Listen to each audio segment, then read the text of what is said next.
दुनिया की बहुत सी संस्कृतियों में औरतों को अपना सिर और बाल ढककर रखने की बात कही जाती है। इस्लाम में औरतों को अपने पिता और पति के अलावा अन्य सभी आदमियों के सामने खुद को ढककर रखने की बात कही जाती है। ऐसे में औरतें खुद को ढकने के लिए एक खास किस्म का परिधान इस्तेमाल करती हैं। हिजाब को लेकर पूरी दुनिया में बहुत सी धारणाएं हैं। जहां एक तरफ सऊदी अरब, ईरान, इराक में कई जगहों पर बिना अपने बाल ढके घर से बाहर निकली महिलाओं पर आदमी फब्तियां कसते हैं और औरतों को जान से मारने की धमकी भी देते हैं, वहीं यूरोप के बहुत से देशों में इसे पहनने पर बैन लगा हुआ है। आज के इस वीडियो में हम जानेंगे हिजाब, बुर्का, नकाब, अबाया, अल अमीरा क्या होते हैं और कुरान इनके बारे में क्या कहता है। लेकिन उससे पहले अगर हमारे वीडियोज आपको अच्छे और लगते हैं तो इसे लाइक और अपने दोस्तों के बीच शेयर किया करें और लगे हाथ चैनल सब्सक्राइब नहीं किया तो अभी कर लें। हिजाब के चाहे जितने प्रकार हों, उनका काम एक ही है, औरतों का शरीर और बाल ढकना, ताकि उसे देखकर किसी आदमी का ईमान ना भटक जाए। तो सबसे पहले जानते हैं हिजाब के बारे में। इस्लाम में हिजाब का अर्थ पर्दा से है। कुरान में हिजाब का ताल्लुक कपड़े के लिए नहीं बल्कि एक पर्दे के रूप में किया गया है जो औरतों और आदमियों के बीच हो। कुरान में मुसलमान आदमियों और औरतों दोनों को ही शालीन कपड़े पहनने की हिदायत दी गई है।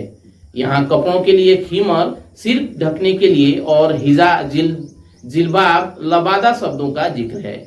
हिजाब के अंतर्गत औरतों और आदमियों दोनों को ही ढीले और आरामदेह कपड़े पहनने को कहा गया है। साथ ही अपना सिर ढकने की बात कही गई है। नकाब के बारे में जानते हैं। नकाब या निकाब चेहरा छुपाने का कपड़ा होता है। इसमें सिर पूरी तरह से ढका हुआ होता है। इस्लाम में कहीं भी चेहरा ढकने की बात नहीं कही गई है, बल्कि सिर्फ सिर और बाल को कपड़े से छिपाने का जिक्र है। लेकिन कट्टरपंथी देशों में औरतों को अपना चेहरा भी छिपाने का फरमान होता है। ऐसे में नकाब का काम होता है सिर, चेहरा को ढकते हुए सिर्फ आंखें खुली रखना। नकाब का यह कपड़ा औरतों के गले और कंधों को ढकते हुए सीने तक आता है। अमूमन यह काले रंग का कपड़ा होता है जिसे पिन की मदद से टांका जाता है। बुर्का। भारत में अक्सर मुसलमान औरतों द्वारा पहने जाने वाले काले लबादे जैसी पोशाक को हम बुर्का कह देते हैं। दरअसल बुर्का उससे कुछ अलग होता है। नकाब का ही अगला स्तर बुर्का है, जहां नकाब में आंखों के अलावा पूरा चेहरा ढका होता है। बुर्के में आंखें भी ढकी होती हैं।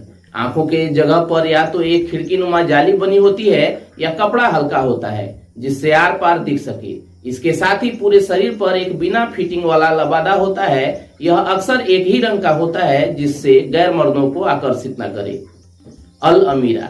यह दो कपड़ों का सेट होता है। एक कपड़े को टोपी की तरह सिर पर पहना जाता है।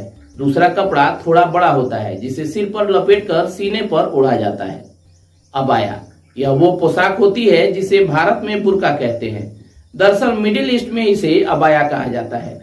यह एक लंबी ढकी हुई पोशाक होती है जिसे औरतें भीतर पहनने की किसी भी कपड़े के ऊपर डाल लेती हैं। इसमें सिर के लिए एक स्कार्फ होता है जिसमें सिर्फ बाल ढके होते हैं और चेहरा खुला होता है।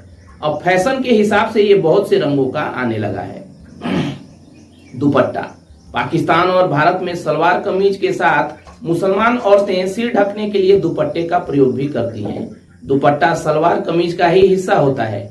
इसका मुख्य उद्देश्य सिर ढकना होता है। इस्लाम के अलावा भारत में बहुत जगहों पर हिंदू औरतों को भी सिर पर कपड़ा ओढ़ना पड़ता है। राजस्थान और हरियाणा की कई जगहों पर औरतों को चेहरा ढककर ही घर का सारा काम करना पड़ता है। चलिए दोस्तों, आज के इस वीडियो में बस इतना ही।